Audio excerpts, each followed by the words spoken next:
తెలంగాణ ప్రజల జీవితాలని వాళ్ళ రక్తాలు తాగి ఇప్పుడు పామ్ హౌజ్లలో వండుకొని రోగాలు వచ్చి నొప్పులు వచ్చి సస్తుర్రు. ఎప్పుడు పోతాడో తెలియదు, ఎప్పుడు ఉంటుందో తెలియదు. దిందికైనా మీ అయ్య బతికింది.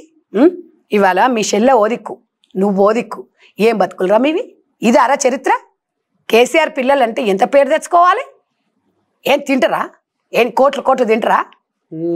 ఇది ఇవాళ ఇంతమంది ఉన్నారు. మీ కుటుంబం మీద వచ్చిన ఎలిగేషన్స్ ఏ పార్టీ మీద నన్ను వచ్చినాయా? తల్లిదండ్రులకు బతుకున్నప్పుడే వీళ్ళు నిప్పు పెడుతురు. ఎందుకయ్యా ఈ బతుకులు? ఎంత ఆ ముసలాయన చూస్తే ఎంత బాధ వేస్తుంది.